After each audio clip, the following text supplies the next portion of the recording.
parliez dans votre dernière campagne des sociétés, alors de certaines sociétés qui sont vouées à disparaître si elles ne s'adaptent pas. Absolument. Vous ne pensez pas que c'est quand même un peu de précipiter les choses? Je pense que pour éveiller les consciences, il faut parfois choquer les consciences. Et oui, Pour un choc, c'est un choc.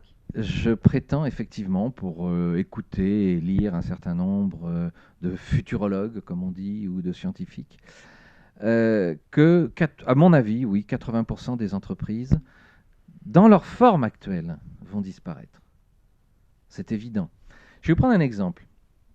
On va prendre la banque, parce qu'à mon avis, ceux qui sont le plus à risque aujourd'hui, c'est la banque et l'assurance. La banque, lorsque vous avez besoin d'un découvert ou que vous avez besoin d'argent, que ce soit pour acheter une maison ou une voiture, ou vous facture des frais, vous met des taux qui sont relativement importants, ou vous prélève des agios. Et puis, il y a un Français basé en Californie qui a créé, si ma mémoire est bonne, c'est le Lending Club. Il y a 5 ans, je crois qu'il faisait 100 millions de dollars de chiffre d'affaires. Aujourd'hui, il pèse 5 milliards de dollars en 5 ans. Voilà. Ce qui est en train de se passer, Et qu'est-ce qui explique cette c'est progression, la réponse que j'allais vous donner. Ce qui est en train de se passer, c'est que, comme disait Franck tout à l'heure, le monde bouge, le monde change, mais les grandes institutions qui se croient fortes parce qu'elles sont riches et qu'elles ont du pouvoir n'ont pas changé de comportement. Et elles pensent qu'elles dominent avec leurs vieux comportements. Mais il y a un nouveau monde, comme je l'explique dans mon livre, qui est en train de naître, et ce nouveau monde, il est en train de prendre naissance dans la tête. Et ce nouveau monde, il appelle à de nouveaux comportements. Des comportements qu'on pourrait presque dire qui vont rechercher une forme de confiance, de spiritualité, de fluidité dans la relation avec l'autre, d'éthique, de valeur. Et c'est ça que les gens recherchent aujourd'hui.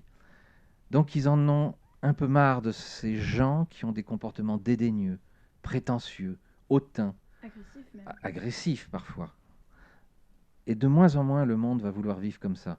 Si on reprenait ce qu'on disait tout à l'heure par rapport aux enfants à qui on apprend la méditation dans les écoles suisses, pensez-vous qu'un enfant qui a été formé, qui a 4, 5 ans, 6 ans aujourd'hui, donc dans 15 ans, il est sur le marché, est-ce qu'il va accepter ces comportements-là de la part des entreprises?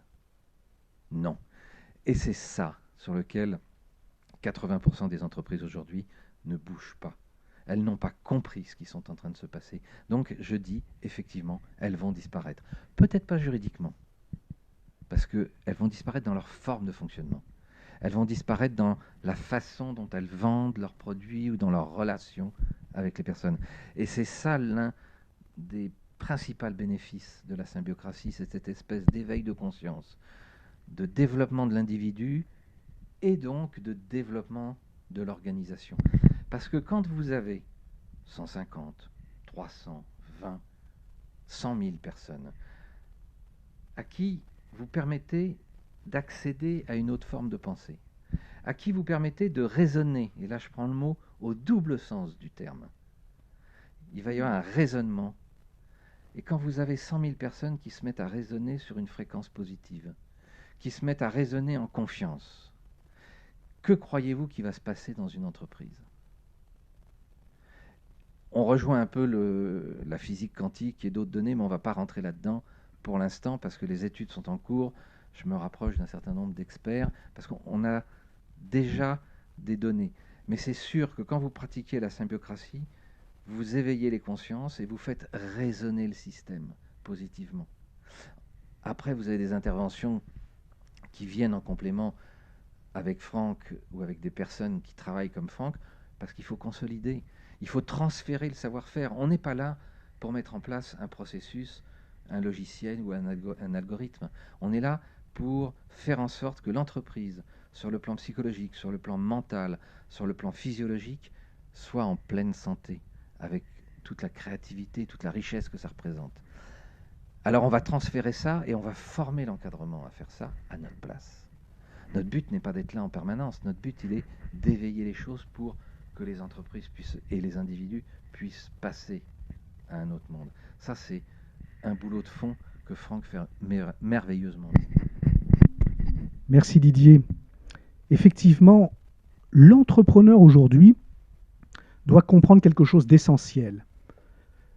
Le 19e siècle était tenu par l'État-nation dans son développement économique. Le 20e siècle était tenu par les grosses multinationales. On les a vues émerger, Nestlé en Suisse, d'autres dans le monde. Le 21e siècle, l'économie sera gouvernée par l'individu interconnecté. C'est ce que tu disais à l'instant, Didier. En tant qu'entrepreneur, il est indispensable de comprendre que chaque individu aujourd'hui dans l'entreprise doit élargir son champ de conscience pour être en connexion avec ce dont tu parlais et pouvoir justement rentrer dans ce nouveau monde. Très concrètement, si au XXe siècle, une grande multinationale avait pour objet de prendre un client, de l'amener dans sa philosophie et de lui apporter du conseil et développement, de la créativité, des produits, du management, de la gestion, même de la comptabilité, mais au sein de ses valeurs, de son entreprise. Aujourd'hui, ce même client attendra d'intégrer une entreprise, travailler avec quelqu'un, un entrepreneur, qui va lui ouvrir des réseaux. C'est ça, l'interconnexion.